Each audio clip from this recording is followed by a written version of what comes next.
Hello students, कैसे हैं आप लोग। Myself Ankit Sharma, lecturer of physics, Bal Bharati senior secondary school, Narayanpur. देखिए बेटा, आप लोग 9th 10th तक बेसिक साइंस आप पढ़ते हैं।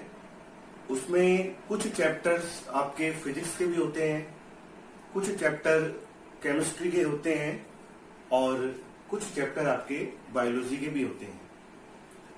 जब आप 11th में आते हैं तो आपके साइंस के तीनों जो पार्ट होते हैं, फर्स्ट आता है physics, second one chemistry and last third आता है बायोलॉजी।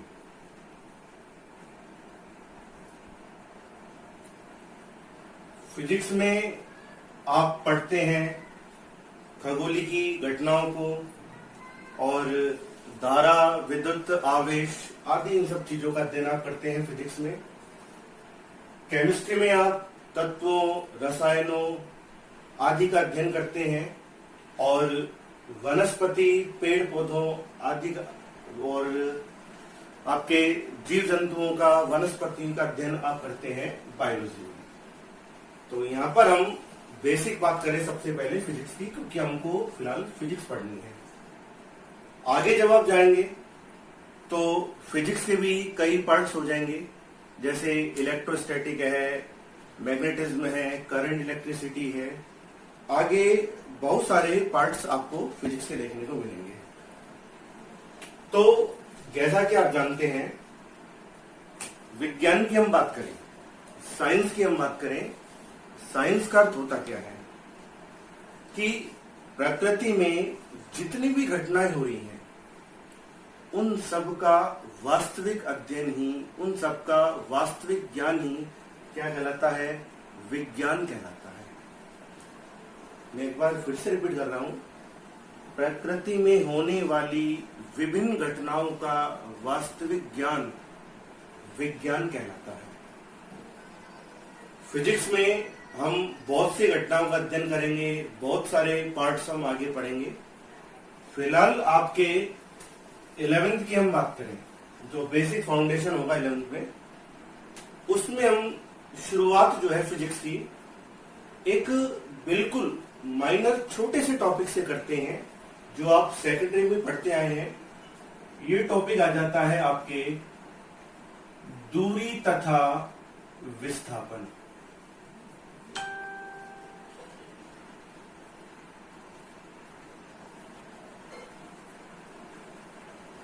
इन चीजों को आपने 10th में भी पढ़ा है और आप पढ़ते भी आए हैं। तो फर्स्ट हम बात करें दूरी की, जिसे हम कहते हैं डिस्टेंस।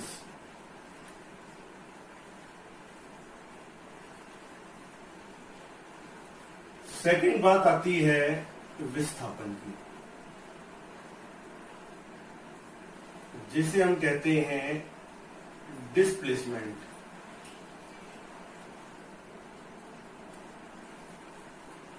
दोनों में क्या माइनर सिमिलरिटी होती है, दोनों में क्या डिफरेंस होता है, ये चीज हम यहां पर पढ़ेंगे, दूरी और विस्थापन। देखो, दोनों का जो अभिप्राय होता है, दूरी तथा विस्थापन दोनों का एक शब्द से अभिप्राय होता है गतिकी से। किससे अभिप्राय होता है? गतिकी से। गतिकी क्या होती है? जैसा आप जानते हैं, भौतिक विज्ञान की एक शाखा होती है यांत्रिकी। भौतिक विज्ञान की एक शाखा होती है यांत्रिकी। इस यांत्रिकी को हम दो पार्ट्स में डिवाइड करते हैं, यानी कि हम दो पार्ट्स में बांटते हैं। सबसे पहला इसका भाग होता है स्थैतिकी और दूसरा भाग होता है गतिकी। स्थैतिकी में हम क्या पढ़ते हैं कि कोई भी कण, आप जानते हैं हर वस्तु छोटे छोटे कणों से मिलकर ही बनी होती है। तो फिलहाल हम एक कण की बात करें कि स्थैतिकी में हम किसके बारे में पढ़ेंगे, कोई कण जिसकी स्थिर अवस्था का हम अध्ययन करते हैं यांत्रिकी की कौन से भाग में, स्थैतिकी भाग में। कण की स्थिर अवस्था और स्थिर अवस्था से संबंधित घटनाओं का अध्ययन करते हैं हम स्थैतिकी में। सेकंड आता है आपके गतिकी। गतिकी में हम अध्ययन करते हैं कण की गतिशील अवस्था तथा गतिशील अवस्था से संबंधित घटनाओं का हम अध्ययन करते हैं गतिकी में। दूरी और विस्थापन, इनका मुख्य रूप से अध्ययन किया जाता है गतिकी वाले चैप्टर में या गतिकी वाले भागों में इसका अध्ययन करते हैं। स्थैतिकी में भी हम अध्ययन करते हैं, जैसे फॉर एग्जांपल कि आप जानते हैं, आपने निर्देशांक पद्धति पढ़ी है, मूल बिंदु जो होता है उसके निर्देशांक होते हैं 0 0 0। अब इस निर्देशांक पद्धति में कोई कण किसी बिंदु A पर स्थित है जिसके निर्देशांक है x, y और z। हालांकि ये कण फिलहाल गति नहीं कर रहा, स्थिर है, वो इसलिए बता रहा हूं ताकि कोई डाउट ना रहे कि दूरी और विस्थापन का संबंध गतिकी से ही होता है, स्थैतिकी से भी होता है। मुख्य संबंध गतिकी से होता है। अब कोई कण बिंदु A पर स्थित है, हालांकि यह कण स्थिर अवस्था में है, पर इस समय बिंदु O के सापेक्ष इसकी स्थिति कितनी है, इन सब का इसके आधार पर हम बताते हैं कण की स्थिति को कि उसकी दूरी कितनी है और विस्थापन कितनी है। फिलहाल हमको इतना डीपली नहीं जानना, आगे हम पढ़ेंगे इन चीजों को। तो फिलहाल हम बात करते हैं दूरी तथा विस्थापन की। आपने जनरली पढ़ा हुआ है गति शब्द के बारे में, 9th में पढ़ते भी आए हैं हम गति शब्द के बारे में।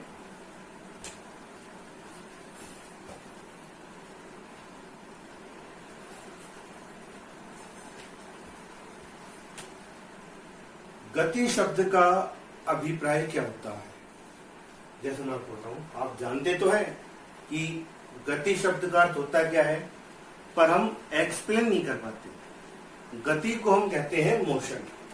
क्या कहते हैं गति को हम? मोशन। जैसे मान लीजिए कोई कण प्रेजेंट में बिंदु A पर स्थित है, कुछ समय पश्चात वह बिंदु A से चला जाता है B पर, फिर कुछ समय पश्चात चला जाता है B से C पर, फिर C से पहुंच जाता है कुछ समय पश्चात D पर। तो यहां पर आप देखें कण की जो स्थिति है वो एक ही बिंदु पर बनी हुई है या लगातार समय के साथ बदल रही है। क्या हो रहा है यहां पर? कण की स्थिति समय के साथ परिवर्तित हो रही है। तो कण की स्थिति में समय के साथ परिवर्तन होना ही गति कहलाती है। गति शब्द का अभिप्राय होता है किसी कण की स्थिति में समय के साथ परिवर्तन होना। तो उस आधार पर ही हम अध्ययन करेंगे दूरी और विस्थापन का। देखो, जब हम किसी कण की गति का अध्ययन करते हैं तो हमेशा दो बिंदुओं पर फोकस करते हैं। सबसे पहला बिंदु होता है जिसे हम कहते हैं प्रारंभिक बिंदु। दूसरा होता है अंतिम बिंदु। आपको ये सारी चीजें समझनी है, कोई रट्टे नहीं मारने, कोई स्टडी ऐसे नहीं करनी है। आपको समझे, हर चीज का अर्थ समझे और फिर हम आगे बढ़े। प्रारंभिक बिंदु क्या होता है? जिसे हम कहते हैं स्टार्टिंग पॉइंट, कि जहां से कोई कण अपनी गति शुरू करे उस बिंदु को हम कहते हैं प्रारंभिक बिंदु। अंतिम बिंदु क्या होता है? जिस बिंदु पर कण प्रारंभिक बिंदु से चलकर जिस बिंदु पर पहुंचता है, हो सकता है अपनी गति समाप्ति भी कर रहा हो या उस बिंदु से भी और आगे जा रहा हो, तो जिस बिंदु की ओर कण जा रहा है उस बिंदु को हम कहते हैं अंतिम बिंदु। कैसे? जैसे मान लीजिए कोई कण प्रारंभ में बिंदु ए पर था, अब बिंदु ए से कुछ समय पश्चात वह बिंदु बी पर आ जाता है। कण ने, एक बार फिर से रिपीट कर रहा हूं मैं, कण ने गति शुरू की है ए से बी की ओर, तो प्रारंभिक बिंदु कौन सा होगा? ए। अंतिम बिंदु कौन सा होगा? बी। पर जब यह कण इस प्रकार से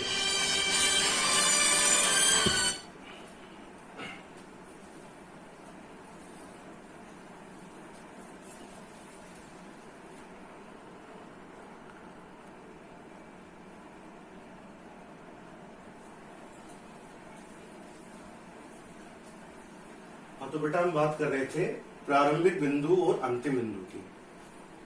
कण ए से बी पर जा रहा है, तो यदि हम कण की प्रारंभ में गति देखें तो कण ने ए से अपनी गति शुरू की है, बी की ओर जा रहा है, तो प्रारंभिक बिंदु तो होगा ए, अंतिम बिंदु होगा बी। और इसके अपोजिट में यदि कण ए से बी की ओर गति ना करके बी से ए की ओर गति करे, तो इस दौरान प्रारंभिक बिंदु हम किसे कहेंगे? बी को। अंतिम बिंदु कहेंगे ए को। ठीक है, मैंने दोनों कंडीशंस को अलग अलग एक्सप्लेन किया है, कोई कंफ्यूजन नहीं होना चाहिए। मैंने कहा है यदि कण ए से बी की ओर गति करे तो प्रारंभिक बिंदु होगा ए, अंतिम बिंदु होगा बी। यदि कण बी से ए की ओर गति करे तो प्रारंभिक बिंदु होगा बी, अंतिम बिंदु होगा ए। पर यदि दोनों कंडीशन एक साथ आ जाए कि कण पहले तो गया ए से बी की ओर और वापस लौट के आ गया बी से ए की ओर, तो इस स्थिति में प्रारंभिक बिंदु भी ए होगा और अंतिम बिंदु भी क्या होगा? ए ही होगा।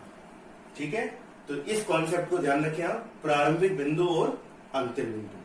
तो हाँ, दूरी और विस्थापन पर हम चल रहे हैं। तो देखिए अब दूरी और विस्थापन, बच्चे बहुत ज्यादा कंफ्यूज होते हैं इन चीजों में। कई बार दूरी को विस्थापन समझ जाते हैं, विस्थापन को दूरी समझ जाते हैं। तो दोनों में जो मेन डिफरेंस है वो हम यहाँ पर क्लैरिफाई करेंगे। देखिए, कोई कण बिंदु ए से गति शुरू करना चाह रहा है। ये बिंदु ए जो है वह कौन सा हो गया? प्रारंभिक बिंदु। कण बिंदु ए से पहुंचना चाह रहा है बी पर, यानी कि कण ने गति की है ए से बी की। तो ए तो हो गया प्रारंभिक बिंदु, बी हो गया अंतिम बिंदु। ये हुआ। अब ए से बी पर जाने के लिए कण के पास बहुत सारे विकल्प हो सकते हैं, बहुत सारे पथ या रास्ते हो सकते हैं। जैसे मान लीजिए एक रास्ता तो, एक पथ तो इस प्रकार से है, जो बिंदु ए से बी पर जा रहा है, ये पहला पथ। दूसरा पथ इस तरह से है जो बिंदु ए से बी पर जा रहा है। सारे पथ ए से बी पर जा रहे हैं। एक पथ इस प्रकार से है जो बिंदु ए से होता हुआ इस प्रकार बी पर जा रहा है, ये तीसरा पथ हुआ। तो अब आप कंपेयर करें, ये सारे जो पथ हैं वो कैसे हैं? बड़े हैं ना, सारे पथ बड़े आ रहे हैं हमारे पास। यदि मैं आपसे कह दूं कि हमें बिंदु ए से बी पर पहुंचना है बिल्कुल शॉर्टकट तरीके से, यानी कि हम नहीं चाहते कि हमारा पथ घूम फिरकर बड़ा हो, हमें ज्यादा चलना पड़े, ज्यादा पथ की लंबाई को तय करना पड़े, तो इसका सबसे शॉर्टकट तरीका क्या हो सकता है? सबसे इसका शॉर्टकट तरीका यही हो सकता है कि कण ए से सीधा बिना किसी दिशा में मुड़े ए से सीधा बी पर आ जाए। क्या इससे छोटा कोई विकल्प और हो सकता है कि हमारे पास? नहीं हो सकता। तो अब यहां पर हम कंपेयर करें, सारे पथ बिंदु ए से बी पर जा रहे थे, सभी पथ अलग अलग थे। इनमें से ऐसा कौन सा पथ है जो प्रारंभिक बिंदु से अंतिम बिंदु तक पथ की न्यूनतम लंबाई को प्रदर्शित करता है? First, second, third, fourth. जवाब यही होगा। कौन सा पथ? चौथा पथ, यानी कि फोर्थ। इसको हम क्या कहेंगे? विस्थापन। इस पथ की लंबाई को हम क्या कहेंगे? विस्थापन, क्योंकि बिल्कुल सीधा है। इससे छोटा पथ और कोई हो ही नहीं सकता। इसके अलावा जितने भी पथ हैं, फर्स्ट हो, थर्ड हो, सेकंड हो, इन पथों की लंबाई किसमें प्रदर्शित की जाएगी? दूरी में। किसमें प्रदर्शित की जाएगी? दूरी में। एक बार मैं फिर से बता दूं आपको कि जब कोई कण किसी प्रारंभिक बिंदु से अंतिम बिंदु की ओर गति करता है, या ऐसे बोल दे आप, एक बिंदु से दूसरे बिंदु की ओर गति करता है, तो प्रारंभिक बिंदु से अंतिम बिंदु के मध्य पथ की न्यूनतम लंबाई, प्रारंभिक बिंदु से अंतिम बिंदु के मध्य पथ की न्यूनतम लंबाई। और आप जानते हैं एक बिंदु से दूसरे बिंदु के बीच पथ की लंबाई न्यूनतम कब हो सकती है? जब वह पथ कैसा हो? बिल्कुल सीधा हो। उस पथ में किसी भी प्रकार का कोई वक्र ना हो, कोई भी घुमाव ना हो, बिल्कुल सीधा पथ हो, तो पथ की इस न्यूनतम लंबाई को हम कहते हैं विस्थापन। इसके अलावा कोई भी पथ हो, उस पथ की कुल लंबाई को हम कहते हैं दूरी। यानी कि विस्थापन का मतलब होता है एक बिंदु से दूसरे बिंदु के बीच पथ की न्यूनतम लंबाई। विस्थापन का मतलब होता है प्रारंभिक बिंदु से अंतिम बिंदु के बीच पथ की न्यूनतम लंबाई, और दूरी का अर्थ होता है प्रारंभिक बिंदु से अंतिम बिंदु के मध्य पथ की कुल लंबाई। प्रारंभिक बिंदु से अंतिम बिंदु के मध्य पथ की न्यूनतम लंबाई को हम कहते हैं विस्थापन।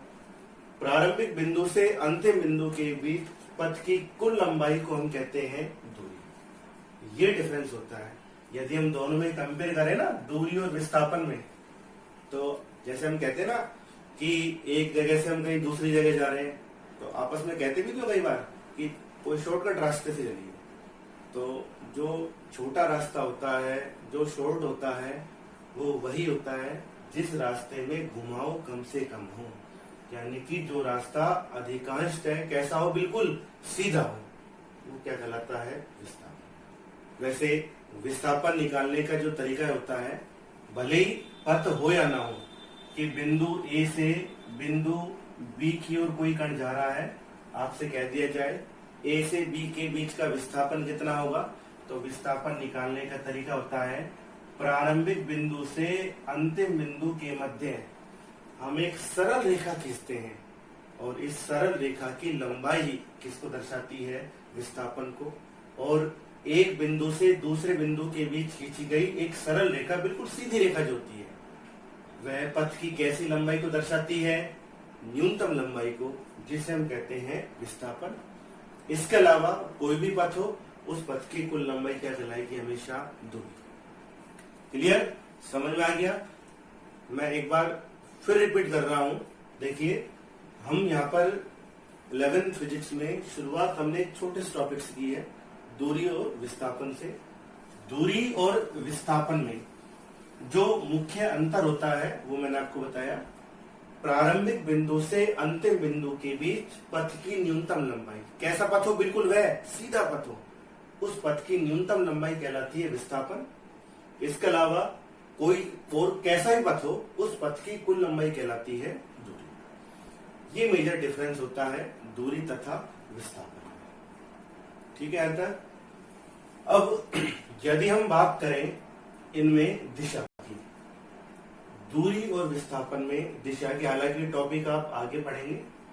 जो विस्थापन है यह एक सदिश राशि है। विस्थापन कैसी राशि है? सदिश राशि। सदिश राशियां क्या होती है? हालांकि आप सदिश अदिश इन चीजों को आगे पढ़ेंगे। सदिश राशि होती है कि वे भौतिक राशि जिन्हें व्यक्त करने के लिए परिमाण और मात्रक के साथ साथ दिशा का बोध भी आवश्यक हो, वो राशियां कहलाती हैं सदिश। और जिनके लिए परिमाण और मात्रक की आवश्यकता हो, दिशा का ज्ञान आवश्यक ना हो या दिशा का बोध ना हो, वो राशियां कहलाती हैं अदिश। तो विस्थापन तो है सदिश राशि और दूरी यहां पर है अदिश राशि। विस्थापन सदिश राशि, दूरी है अदिश राशि। ये डिफरेंस होता है दूरी और विस्थापन में। अब हम दोनों का कंपेयर करते हैं। हमने पढ़ तो लिया इनके कॉन्सेप्ट। विस्थापन होता है प्रारंभिक बिंदु से अंतिम बिंदु के बीच पथ की न्यूनतम लंबाई। दूरी होती है प्रारंभिक बिंदु से अंतिम बिंदु के बीच पथ की कुल लंबाई। अब दोनों का हम बेसिक कंपेयर करें। यदि मान लो मैं आपसे कह दूं कि मैंने पहले तो लिख दिया दूरी को और फिर हमने लिख दिया विस्थापन को, तो दूरी और विस्थापन में क्या अधिक होता है? दूरी या विस्थापन? दूरी अधिक होती है, विस्थापन हमेशा कैसा होगा? कम। अब एक चीज ध्यान दो, दूरी जो होती है वह सदैव, ये ग्रेटर देन का चिन्ह हो गया, तो दूरी जो होती है वह सदैव विस्थापन से कैसी होती है? अधिक होती है। दूरी हमेशा विस्थापन से अधिक होगी। पर कई बार ऐसी स्थितियां भी होती हैं जब दूरी विस्थापन के बराबर भी होती है। कब होती है कंडीशन मैं आपको बता दूं कि मान लीजिए कोई कण बिंदु ए से बिंदु बी पर गया और बिंदु ए से बी पर जाने के लिए कण इस प्रकार से एक सीधा पथ लेता है, यानी कि प्रारंभिक बिंदु से अंतिम बिंदु के बीच कण एक सरल रेखा में गति करता है।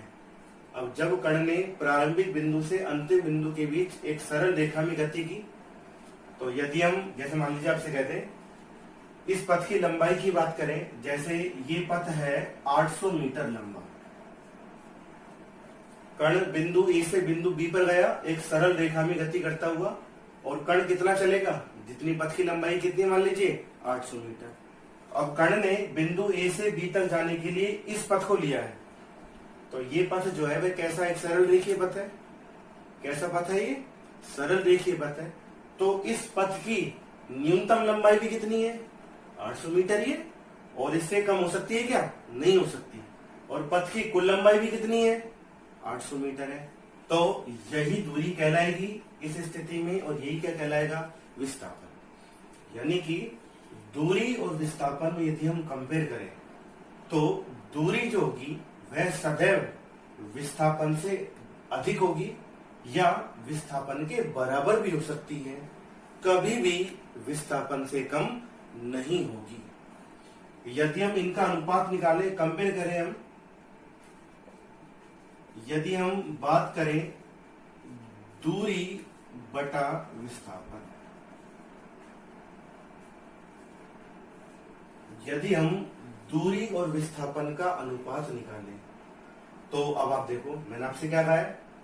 दूरी जो है वह सदैव विस्थापन से अधिक होगी या विस्थापन के बराबर भी हो सकती है। जैसे ये केस बताया था मैंने आपको, इस केस में ए से बी तक का पथ बिल्कुल सीधा है जिसकी लंबाई 800 मीटर, तो न्यूनतम लंबाई भी कितनी होगी? 800, अधिकतम लंबाई भी कितनी होगी? 800। इसके अलावा कोई और विकल्प नहीं है हमारे पास, तो यही दूरी होगी और यही विस्थापन होगा। अब यदि हम इसका अनुपात निकालें, दूरी बटा विस्थापन, मैंने आपसे क्या कहा है? दूरी हमेशा विस्थापन से अधिक होगी या विस्थापन के बराबर होगी, कभी भी कम नहीं होगी। तो दूरी और विस्थापन का जो अनुपात होगा, क्योंकि दूरी अधिक है विस्थापन कम है, तो ज्यादा में कम का भाग लगाओगे तो अनुपात किससे बड़ा मिलेगा? 1 से बड़ा मिलेगा। तो दूरी बटा विस्थापन ग्रेटर देन क्या होगा? 1। दूरी और विस्थापन का अनुपात सदैव किससे बड़ा होगा? 1 से बड़ा होगा। पर यदि दूरी विस्थापन के बराबर है तो अनुपात किसके बराबर होगा? 1 के। ऐसे ही कंपेयर हम कर रहे हैं, यदि हम अनुपात निकालें विस्थापन बटा दूरी,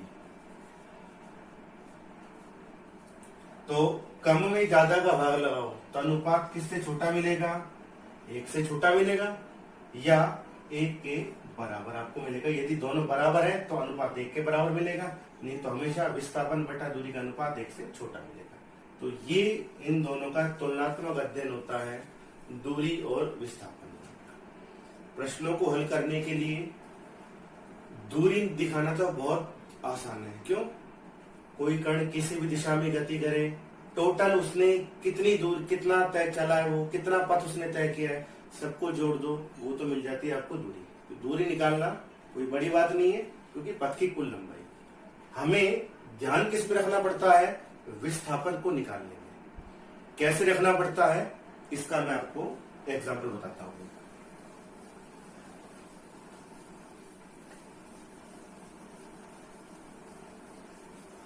देखो बेटा,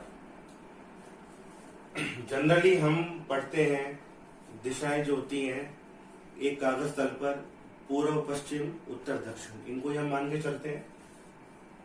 कागज तल पर जो दिशाओं का निर्धारण जो होता है पूर्व पश्चिम उत्तर और दक्षिण।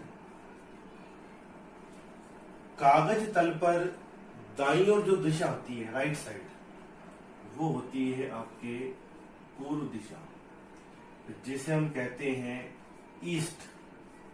इसे हम दर्शाते हैं कैपिटल ई से। पूर्व के अपोजिट में यानी कि विपरीत दिशा में दिशा आती है पश्चिम, जिसे हम कहते हैं वेस्ट। कागज तल पर ऊपर की ओर हम दिशा को दर्शाते हैं उत्तर, जिसे हम कहते हैं नॉर्थ। और उत्तर के विपरीत जो दिशा होती है वह हो जाती है दक्षिण, जिसे हम दर्शाते हैं ईस्ट। ये चीज मैं आपको इसलिए बता रहा हूं क्योंकि इस तरह के प्रश्न आपके एग्जाम में भी आ जाते हैं, कंपटीशन एग्जाम में भी आपसे पूछ लिए जाते हैं कि कोई कण कुछ पूर्व दिशा में चला, कुछ दूरी पर वह उत्तर दिशा में घूमा, फिर वह दक्षिण की ओर घूमा। तो ऐसी स्थितियों में आपसे दूरी और विस्थापन के बारे में पूछ लेता है। दूरी निकालना तो बहुत आसान है, जितना भी चला है सबको जोड़ दो, वो तो हो गई पथ की कुल लंबाई दूरी। हमें निकालना है विस्थापन, तो विस्थापन के लिए हमें इन दिशाओं को ध्यान रखकर चित्र बनाना होगा और निकालने में भी आसानी होगी। जैसे मान लो आपको मैं एक प्रश्न देता हूं कि एक क्वेश्चन में आपको लिख दें, एक व्यक्ति आपसे कह दिया जाए एक व्यक्ति 5 किलोमीटर, हाँ एक चीज और ध्यान रखना बेटा, दूरी और विस्थापन, दूरी हो या विस्थापन हो, दूरी क्या है पथ की कुल लंबाई, विस्थापन क्या है पथ की न्यूनतम लंबाई। और आप जानते हैं मात्रक लंबाई का जो मात्रक होता है वह मुख्य रूप से कौन सा होता है? मीटर। लंबाई का मुख्य मात्रक क्या होता है? मीटर। तो दूरी या विस्थापन हमेशा पथ की लंबाई पर निर्भर करते हैं, इनका मात्रक हमेशा क्या लिया जाता है? मीटर। यदि लंबाई किलोमीटर में दे रखी है तो आप किलोमीटर में ले लें, इसको आपको चेंज करना हो तो मीटर में चेंज करें। यदि आपको पथ की लंबाइयां किलोमीटर में दे रखी है तो दूरी और विस्थापन भी आपको किसमें मिल जाएगा? किलोमीटर में।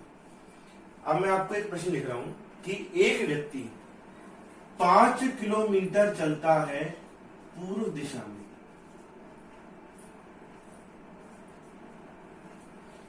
एक व्यक्ति 5 किलोमीटर चलता है पूर्व दिशा में, फिर वह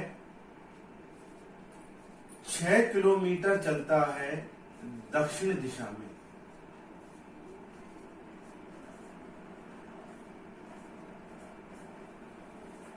ध्यान से समझना मेरे प्रश्न को। 5 किलोमीटर चलता है पूर्व दिशा में, फिर वह पूर्व दिशा से घूमकर 6 किलोमीटर चलता है कौन सी दिशा में चल रहा है? दक्षिण दिशा में। क्लियर आज तक? फिर से देख लें आप। 5 किलोमीटर पूर्व दिशा में, 6 किलोमीटर चल रहा है दक्षिण दिशा में। फिर अंत में वह व्यक्ति 2 किलोमीटर चलता है आपके पश्चिम दिशा में।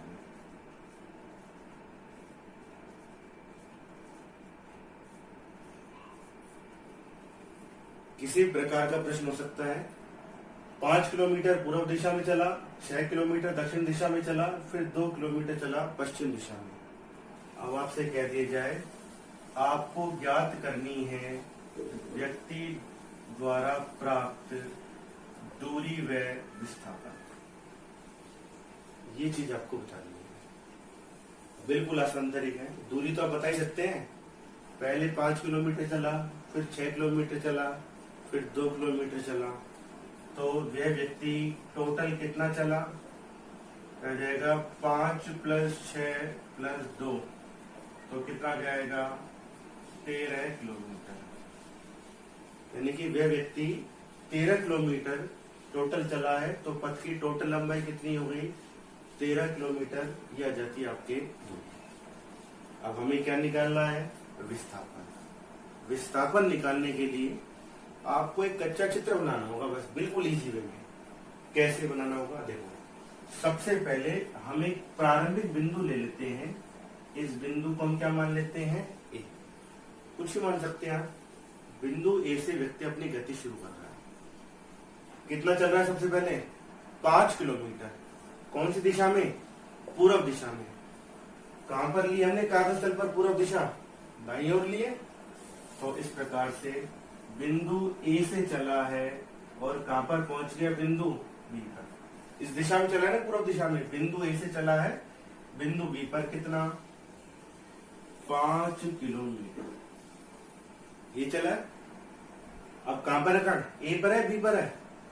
बी पर आ चुका। पहले कण ए पर था, अब ए से कहां पर आ चुका? बी पर। अब पूर्व दिशा में 5 किलोमीटर चलने के पश्चात, यानी कि वह बी पर आ चुका है। अब 6 किलोमीटर कहां पर चल रहा है?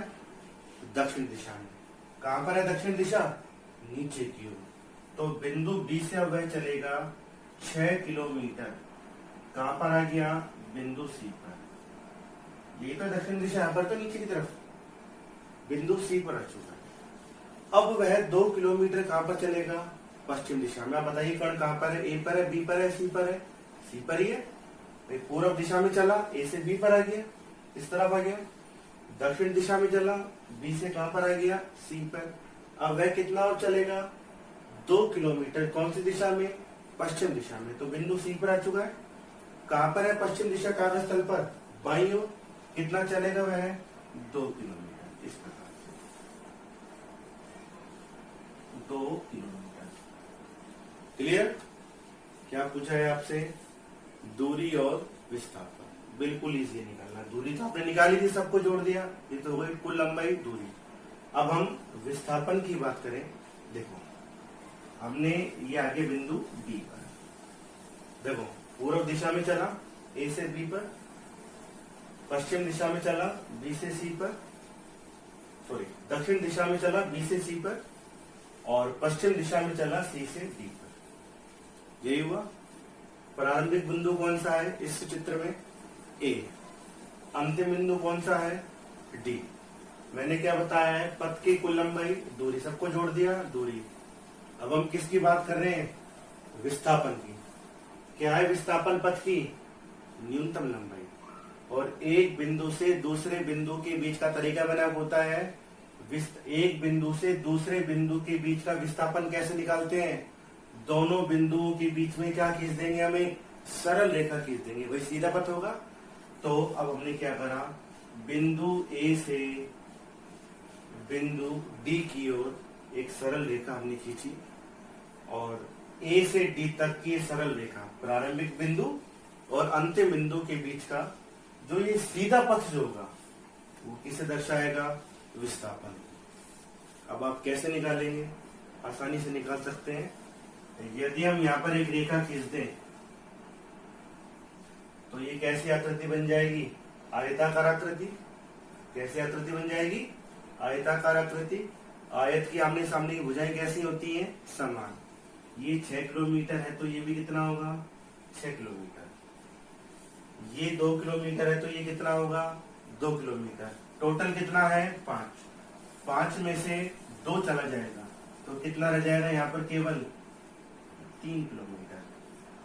अब ये कौन सी आकृति बन गई? समकोण त्रिभुज। समकोण त्रिभुज का आधार कितना है? 3 किलोमीटर। लंब कितना है 6 किलोमीटर। आपको क्या निकालना है, ये ए से लेकर डी तक का जो सीधा विस्थापन होगा वो किस पर आ रहा है, समकोण त्रिभुज के लंब पर, आधार पर या कर्ण पर, कर्ण पर आ रहा है। तो हम कैसे निकालते हैं, कर्ण बराबर पाइथागोरस प्रमेय से कर्ण बराबर अंडर रूट में आधार स्क्वायर प्लस लंब स्क्वायर। तो यहाँ पर जो विस्थापन होगा वह किसके बराबर होगा, इस समकोण त्रिभुज के कर्ण के बराबर होगा। कर्ण कैसे निकलेगा, अंडर रूट में आधार स्क्वायर, 3 का स्क्वायर कितना हो गया 9, और लंब स्क्वायर 6 का स्क्वायर कितना हो गया 36। 36 और 9 कितने हो गए, 36 और 9 कितने हो जाते हैं आपके, यह जाता है अंडर रूट में 45।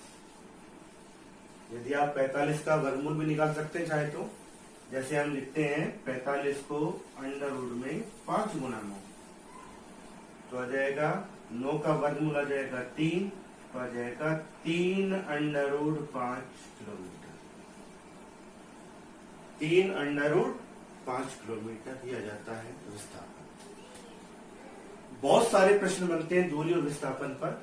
एक प्रश्न को हम अभी और हल करते हैं, देखिए आप।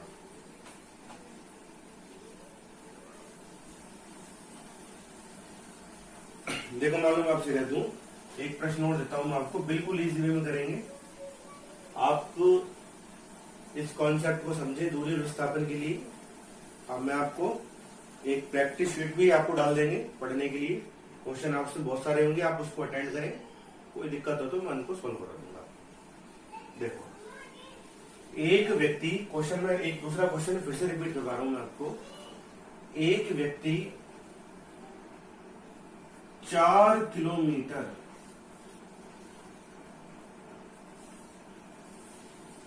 दक्षिण की ओर चलता है।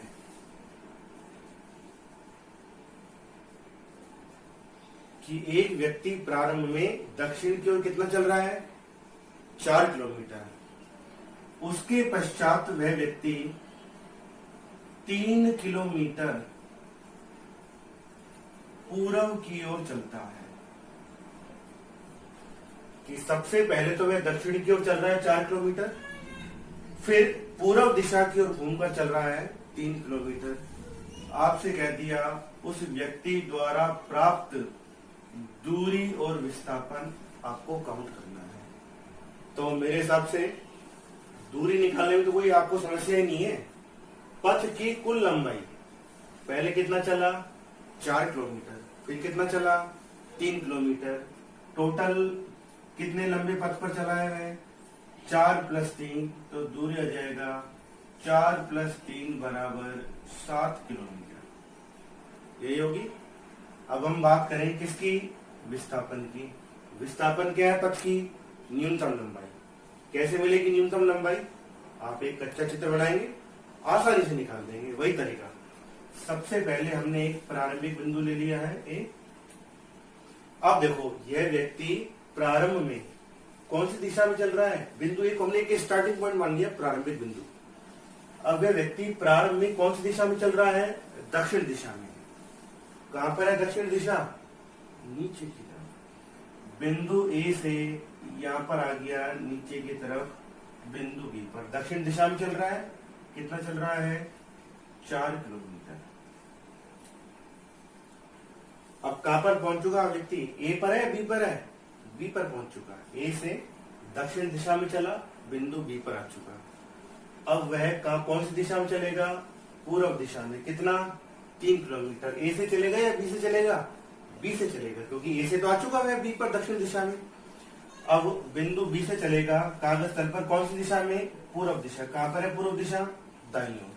तो बिंदु बी से चल रहा है पूर्व दिशा में, कितना चल रहा है वह 3 किलोमीटर। कहां गया बिंदु बी से, सी पर। और कोई कंडीशन है ही नहीं हमारे पास। अब आपको क्या बताना है, दूरी और विस्थापन। दूरी तो आप निकाल चुके, विस्थापन की हम बात करें तो ये जो प्रश्न दिया था, इस प्रश्न के आधार पर हमने एक कच्चा चित्र बनाया। अब बताइए इस प्रश्न में प्रारंभिक बिंदु कौन सा है, ए। अंतिम बिंदु कौन सा है, सी। हमें क्या बताना है, विस्थापन।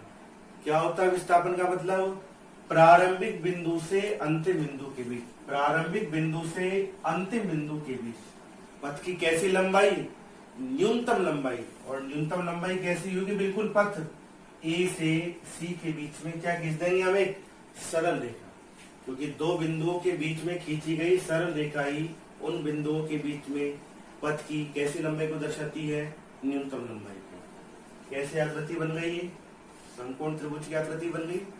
तो बताओ ए से लेकर सी तक का जो विस्थापन होगा वह कहां पर होगा, समकोण त्रिभुज के कर्ण पर होगा। कर्ण आप निकाल नहीं सकते हैं, जो विस्थापन होगा इस समकोण त्रिभुज के कर्ण के बराबर होगा। और क्या होगा, कर्ण बराबर अंडर रूट में आधार स्क्वायर प्लस लंब स्क्वायर, यानी कि 3 का स्क्वायर हो जाएगा 9, 4 का स्क्वायर 16, 16 और 9 25, और आप जानते हैं 25 का वर्गमूल कितना हो जाएगा, 5। ये सारे इन सभी पथों की लंबाइयां किस में दे रखी थी, किलोमीटर में। तो न्यूनतम लंबाई हो या अधिकतम लंबाई हो किस में मिलेगी आपको, किलोमीटर में। पथ की लंबाई या मीटर में दी हुई होती तो आपको दूरी और विस्थापन किस में मिलता, मीटर में। तो आप देखो इस प्रश्न में, देखो मैंने क्यों कहा है आपसे कि दूरी जो होती है वो हमेशा विस्थापन से ज्यादा ही होगी या बराबर भी हो सकती है, पर कम नहीं होगी उससे। देखो उस व्यक्ति को ए से सी पर पहुंचना था, क्या उस व्यक्ति ने न्यूनतम पथ लिया, क्या नहीं लिया। कितना चलना पड़ा उसको, 4 + 3 7 किलोमीटर। यदि वही व्यक्ति ए से सी तक जाने के लिए विस्थापन यानी कि न्यूनतम पथ लेता, बिल्कुल सीधा पथ, तो कितने किलोमीटर में पहुंच जाता, 5 किलोमीटर में पहुंच जाता। यानी कि उसे कितने किलोमीटर कम चलना पड़ता, 2 किलोमीटर कम चलना पड़ता। यही डिफरेंस होता है दूरी और विस्थापन। फिर से मैं एक बार रिपीट कर देता हूं, क्योंकि आपको मैंने दूरी और विस्थापन का कॉन्सेप्ट बता दिया। कल आपको इनसे संबंधित ही प्रश्न और करवाएंगे आगे, क्योंकि जितनी प्रैक्टिस करें आपके लिए उतना ही अच्छा होगा। तो दूरी होती है प्रारंभिक बिंदु से अंतिम बिंदु के बीच पथ की कुल लंबाई, उसे हम कहते हैं दूरी। प्रारंभिक बिंदु से अंतिम बिंदु के बीच पथ की न्यूनतम लंबाई क्या कहलाता है, विस्थापन। विस्थापन आपको कब मिलेगा, जब प्रारंभिक बिंदु से अंतिम बिंदु के बीच हम कैसा पथ बनाएं, बिल्कुल एक सरल रेखीय पथ। क्यों, इससे छोटा पथ और हो ही नहीं सकता। तो प्रारंभिक बिंदु से अंतिम बिंदु के बीच एक सरल रेखीय पथ हमेशा दर्शाता है विस्थापन को, और इसके अलावा कोई भी पथ हो वो किसे दर्शाएगा, दूरी को। अब केवल एक ही पथ हो सरल रेखीय, तो यही न्यूनतम है, और यही कैसा है, अधिकतम है, तो यही दूरी होगा और यही विस्थापन। ठीक है बेटा।